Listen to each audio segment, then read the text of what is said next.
ఓం శ్రీ గురుభ్యో నమః. ఓం శ్రీ గణేశాయ నమః. శ్రీ సిద్ధేశ్వరానంద స్వామీజీ వారి పాదపద్మాలకు నమస్కరించి పద్మసంభువుల వారి జీవిత చరిత్రలో తర్వాత జరిగిన విశేషాలను గురించి తెలుసుకుందాం. పద్మసంభువుల వారు ఒడ్యాన రాజ్యాన్ని వదిలి తర్వాత ఎక్కడికి వెళ్ళారు, ఆయనకి ఆ పిలుపు ఎక్కడి నుంచి వచ్చింది తెలుసుకుందాం. 13వ సంవత్సరం జరుగుతుండగా ఒకరోజు ధ్యానంలో తను పూర్వం ఏకాంత తపస్సు చేసిన వజ్రయోగిని గుహ నుండి పిలుపు వచ్చింది. ఎవరో ఒక కన్య యొక్క మనస్సు తన కోసం ఆక్రోశిస్తున్నది. వేదనాభరితమైన ఆ ఆక్రందనకు హృదయం ద్రవించింది.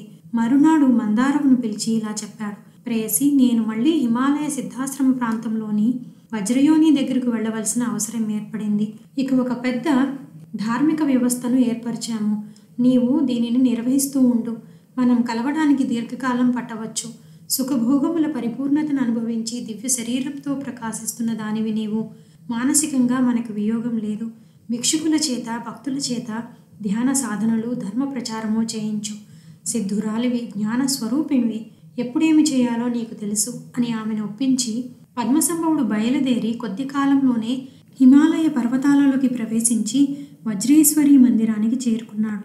గుహలోకి వెళ్ళి దేవిని దర్శించి బయటకు వచ్చి ప్రకృతిని చూస్తూ నిల్చున్నాడు. ఇంతలో ఒక 12 ఏళ్ల అమ్మాయి వచ్చింది. దిగంబర, చెట్ల ఆకులు కొన్ని నడుముకు చుట్టుకున్నది. బలిష్టమైన పరిపుష్టమైన శరీరం, ఉన్నతమైన వక్షోజములు, విరబూసిన కేశపాసము. పద్మసంభవుని దగ్గరకు వచ్చింది. వింతగా చూస్తుంది. కోతి వలె కిచకిచమని ధ్వని చేసింది. చుట్టూ తిరిగింది. వస్త్రాలు పీకింది. మళ్లీ నించుని అదే పనిగా వీక్షిస్తుంది. అతడు ఆమెను నిశితంగా పరిశీలించాడు. కోతి లక్షణాలు తప్ప మనిషి లక్షణాలు కనబడటం లేదు. మనుష్య భాష వచ్చినట్లు లేదు. ఈమె వివరాలు తెలుసుకోవాలి. తాను ఈమె కోసం వచ్చినట్లుంది. ఈ మనిషికి భాష ఎందుకు రాలేదు? ఒక్కసారి సమ్మోహిని దేవతను స్మరించాడు. ఆ అమ్మాయి చేయి పట్టుకుని ఒక పెద్ద రాతిబండ మీద కూర్చోపెట్టాడు. ఆ బాలిక కాదనలేదు. ఆ కన్య నొసలు బొటనవేలుతో తాకి సమ్మోహన నిద్రలోకి పంపించాడు. అంటే హిప్నాటిజం అన్నమాట ఈ రోజుల్లో. ఆ రాతి మీద ఆమె వెల్లకిలా పడుకుంది. కన్నులు మూతపడ్డాయి. ఆ స్థితిలో అతడు ఆమెను ప్రశ్నిస్తున్నాడు. బాలిక, ఎవరు నీవు? సమాధానం లేదు. ఏదో మాట్లాడాలని ప్రయత్నం, కానీ మాటలు రావటం లేదు. నిద్రలోనికి వెళ్తున్నావు. గాఢ నిద్రలో ప్రవేశించావు. నీకు మాట్లాడే శక్తినిస్తున్నాను. పలుకు, నీవు పలుకుగలవు. కన్య అప్పుడు నెమ్మదిగా పెదవులు కదులుతున్నాయి. నేను డాకినిని, మధుర గాయకిని, నర్తకిని, సౌందర్యవతిని. ఒకరోజు ఇక్కడ తపస్సు చేసుకుంటున్న ఒక యోగికి నా పాటలతో, అరుపులతో ధ్యానభంగం కలిగించాను. అతనికి కష్టం వేసింది. కోతివలే ప్రవర్తించి నాకు ఇబ్బంది కలిగించావు. కోతిపై పుట్టుదువుగాక అని శపించాడు. నా దివ్యశక్తులన్నీ పోయాయి. నా కంఠం మూగబోయింది. ఆయన కాళ్ళ మీద పడి ఏడ్చాను. క్షమించమని ప్రార్థించాను. చాలాసేపటికి ఆయనకి దయ కలిగింది. శాపాన్ని కొంత మార్పు చేసి మనిషిగా పుడతావు, కానీ కోతుల మధ్య పెరుగుతావు, మనుషుల మధ్య ఉండవు. 12 సంవత్సరాల తర్వాత ఒక యోగి వల్ల శాప విమోచనం కలుగుతుంది అని అనుగ్రహించాడు. నా శరీరం పతనమైంది. నేపాల్లోని ఒక శాక్య రాజవంశ స్త్రీ గర్భంలో ప్రవేశించాను. నెలలు నిండుతుండగా ఆమె పుట్టింటికి భర్త అనుమతితో బయలుదేరింది. భటులు, పరివారం అంతా ఉన్నారు. ఒక పల్లకీలో ఆమె గర్భంలో నేను. ఈ ప్రాంతానికి వచ్చిన సమయంలో భయంకరమైన పులి వచ్చి దాడి చేసింది. ఒకరిద్దరు పరివారంలోని వారిని చంపి తిన్నంత మాంసం తిని వెళ్ళిపోయింది. హతశేషులు పరిగెత్తి పారిపోయారు. ఆ స్త్రీ అక్కడే ప్రవసించి దిక్కులేని స్థితిలో మరణించింది. నన్నిక్కడి కోతులు పెంచాయి. ఈ ప్రదేశానికి తర్వాత ఎవరైనా వచ్చారో లేదో నాకు తెలియదు. నాకు కొంచెం ఊహ వచ్చేసరికి ఈ కోతుల పెంపకంలో ఉన్నాను. ఇక్కడి పండ్లు, ఆహారం, జలపాతం, నీరు తాగడానికి ఇన్నేండ్లు ఎలా గడిచాయో తెలీదు. ఇప్పుడు మీరు వచ్చారు, నన్ను రక్షించండి అని వేడుకుంది. పద్మసంభవుడు ఆమెను సమ్మోహన స్థితి నుండి సామాన్య సహజ స్థితికి తెచ్చాడు. అన్నీ గుర్తు నిలిచేలా చేశాడు. శాక్యదేవి, నీవిప్పుడు పూర్ణ మానవివి. భాష, భావం అన్నీ నీకు వశమైనాయి. అయితే డాకినీగా మరణించి తల్లి గర్భం నుండి పుట్టావు గనుకను శాపం వలను మరపు, శక్తివిహీనత వచ్చింది. మళ్ళీ నీవు డాకినీ శక్తులను పొందాలంటే తపస్సు చేయాలి అన్నాడు. శాక్యాదేవి, గురుదేవ, కరుణతో నన్ను ఉద్ధరించి కాపాడారు. ఈ ప్రపంచంలో మీరు తప్ప నాకెవరూ లేరు. నా సమస్తము మీరే. గురువు, పతి, ప్రియుడు, దైవము అన్నీ మీలో చూస్తున్నాను. నన్ను స్వీకరించండి. ప్రేమ డాకినినైనా నా చేత కామసాధన చేయించండి. నాకు మళ్ళీ దివ్యశక్తులు వచ్చేలా చేయండి అన్నది. ఆమె అంతరంగ సంగీతం అతని హృదయాన్ని స్పందింపచేసింది. ఆ కన్య కంఠంలో నుండి బాలపల్లవ గ్రాస కషాయ కంఠ కుహూకల కాకలీ ధ్వనితో ఆర్తి, ఆవేదన, భక్తితో సమ్మిళితమైన మధురగానం అప్రయత్నంగా రసనిరరి అయి ప్రవహించింది. ఆ గానమోహిని పాట విని అతడు ప్రబోధగానం చేశాడు. అలా పాడుతూ ఉంటే ఆమె కన్నులలో ఆనంద బాష్పాలు జాలువారుతున్నాయి.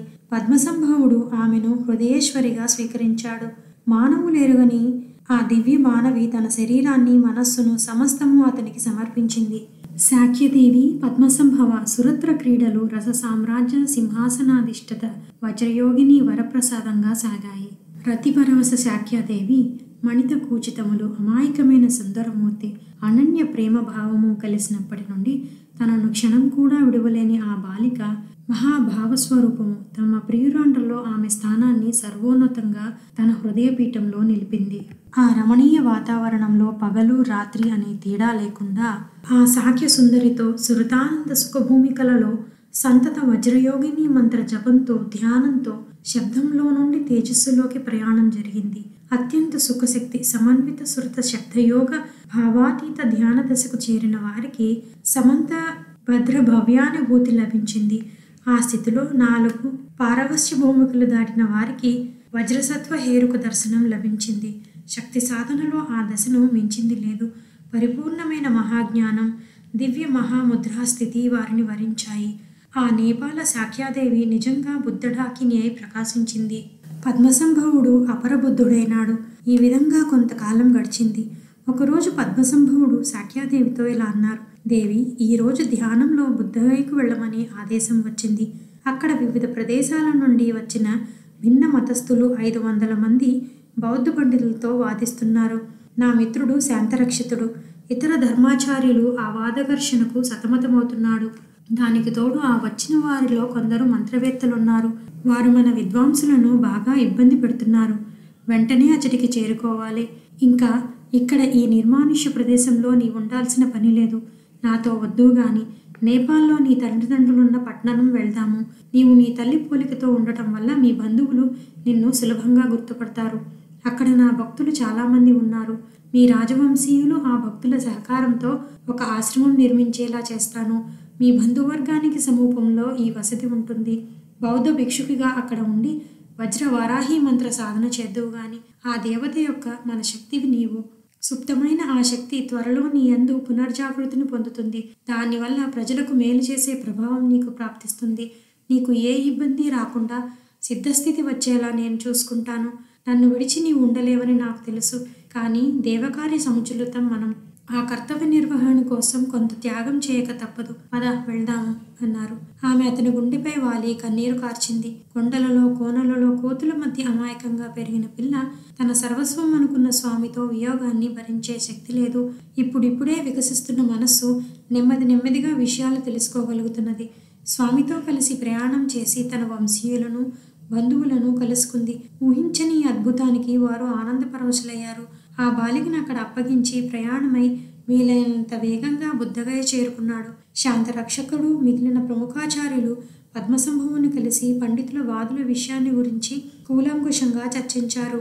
శైవ వైష్ణవ శాక్తేయ గాణాపత్య సౌరాది మతాలను గూర్చి అద్వైత, ద్వైత, విశిష్టాద్వైత, శివాద్వైత, శాక్తాద్వైత, శుద్ధాద్వైతాది సాంప్రదాయాలను గూర్చి ఎవరెవరు వాదించాలో, ఇంతకుముందు జరిగిన వాదాల సంఘర్షణలో ఎవరు దెబ్బతిన్న వారిలో వాదశక్తి వలన ఓడిపోయిన వారెందరు, క్షుద్ర ప్రయోగాల వల్ల ఇబ్బందులు పడ్డవారెవరు, ఇవన్నీ పరిశీలించారు. పకడ్బందీ వ్యూహంతో పద్మసంభవుని నేతృత్వంలో ప్రణాళిక రచన జరిగింది. వాద సంగ్రామానికి అన్ని వర్గాల వారికి ఆహ్వానాలు వెళ్ళాయి. పద్మసంభవుడనే ఉద్దండు బౌద్ధ ధర్మరక్షకుడుగా వచ్చాడని, అతడు శాస్త్రవేత్త మాత్రమే కాక గొప్ప మాంత్రికుడని వార్తలు బయలుదేరాయి. ఎవరి జాగ్రత్తలు వాళ్ళు పడ్డారు. అధిక సంఖ్యాకులైన భిన్న మతస్థులుండటం వల్ల కొన్ని నెలల పాటు విద్వత్సభలు జరిగాయి. వాద ప్రతిపాదాలు జరుగుతున్నప్పుడు మంత్రవేత్తలు ఊరుకోలేదు. నెత్తురు కక్కడం, నోళ్లు పడిపోవడం, కాళ్ళు, చేతులు, శరీర భాగాలు పక్షవాతం రావడం ఇంతకు ముందు జరిగాయి. ఇప్పుడు కూడా ఆ ప్రయోగాలు జరిగాయి. కానీ ఒక్కటి కూడా పని చేయలేదు. క్రోధోద్రిక్తులైన మాంత్రికులు కలిసి దీనికి కారకుడైన పద్మసంభవుని మీద అభిచారిక ప్రయోగం చేసి చంపడానికి ప్రయత్నించారు. వాళ్ళంతా వ్యాధిగ్రస్తులయ్యారు. ఇది జరిగిన మరునాడు విద్వత్సభలో పద్మసంభవుడు ప్రసంగించాడు.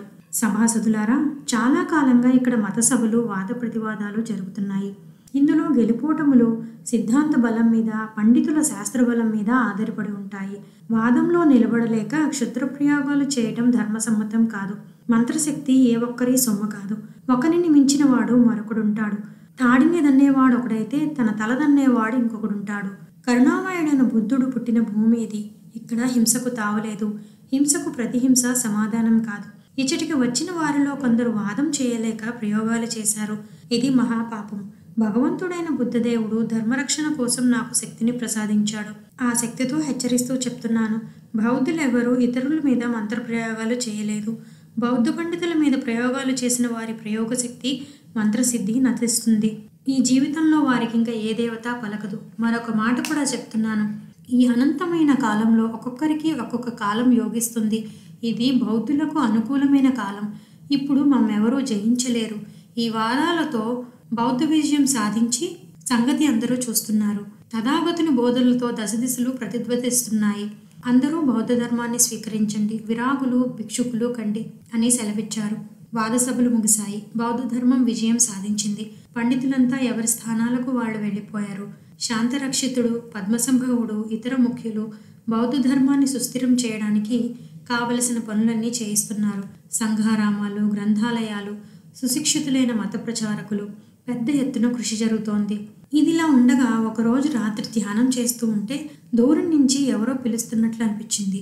మధుర మంజులమైన సంగీతం వినిపిస్తుంది. అది మానుషమైన గానం కాదు. దేవలోకపు అంచుల నుండి ఏ అప్సరసో పాడుతున్న పాట.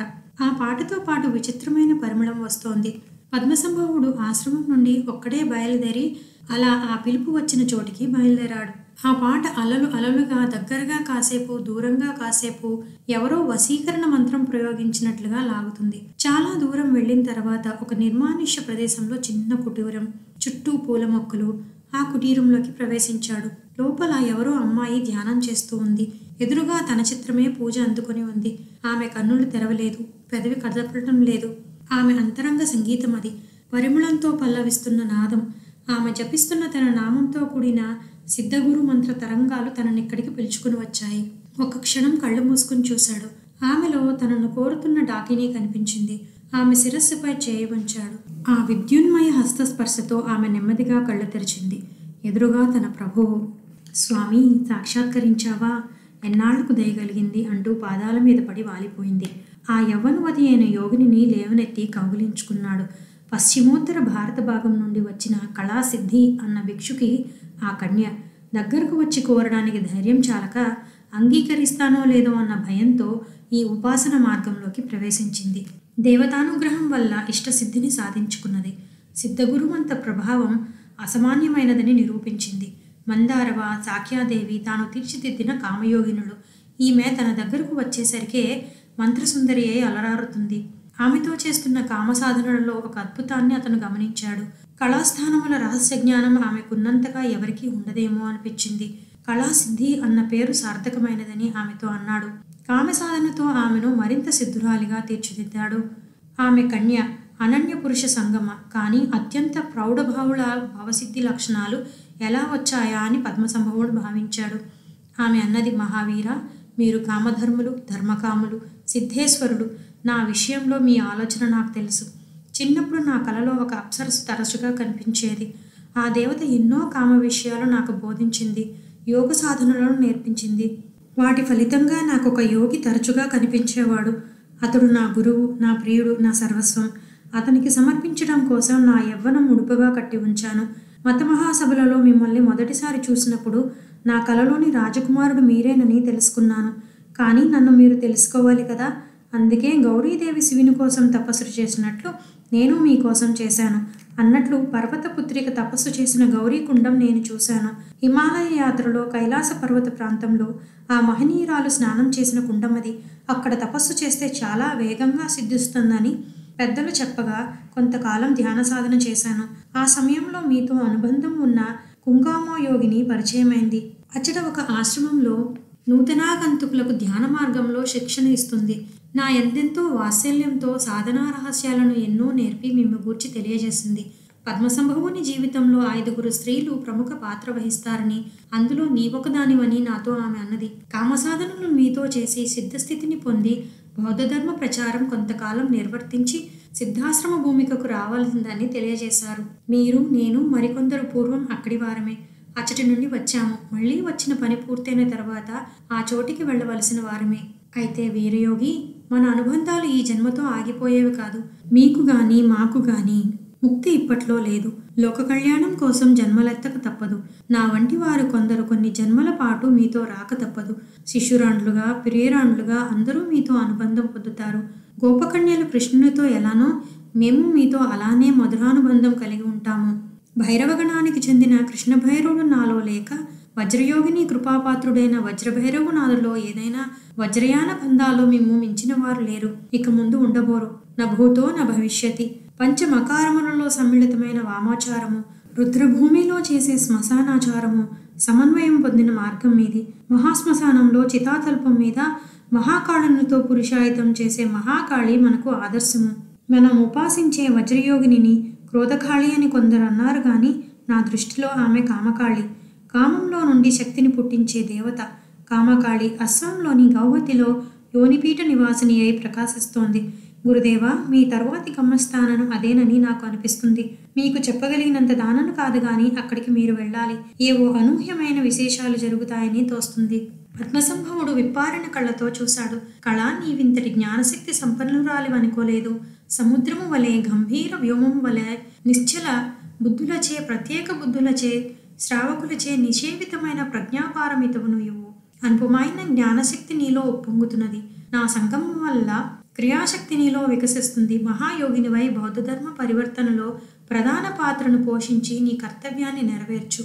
అవలోకితేశ్వరుని ప్రభావం వల్ల నీ యందు అద్భుత వశీకరణ శక్తి విజృంభించింది. వాయవ్య భారమంతా నీ కనుసలనలో నిలుస్తుంది. కొంతకాలం ధర్మ ప్రచారం చేసి సంఘారామ కేంద్రాలను పెంపొందించి నా దగ్గరకు వద్దుగాని. హిమాలయాలలో టిబెట్ నా ప్రధాన ధర్మ ప్రచార కేంద్రం కాబోతోంది. అయితే ఈలోపు నీవు చెప్పిన విధంగా కామాఖ్య వెళ్ళి వస్తాను. అక్కడ శక్తి తంత్ర విశేషాలు కొన్ని నేర్చుకోవలసినవి ఉన్నాయి. పంచమకార సాధకుడు, ముఖ్యంగా కామయోగ మార్గీయుడు కామాఖ్య వెళ్ళకపోతే పరిపూర్ణుడు కాలేడు. మహావిద్యలు ఎక్కడ ఉంటే అక్కడికి వెళ్ళి నేర్చుకోవాలి. నేనెంత సిద్ధుడనైనా నిత్య విద్యార్థిని. పద్మసంభవులు వారి జీవితంలో జరిగిన మిగతా విశేషాలు వచ్చే వీడియోలో తెలుసుకుందాం. అక్కడి నుండి వారు కామాఖ్య బయలుదేరి వెళ్ళారా లేదా, అక్కడ ఎవరెవరిని కలిశారు, ఇంకా ఎలాంటి సిద్ధుల్ని పొందారో తెలుసుకుందాం. సెలవు.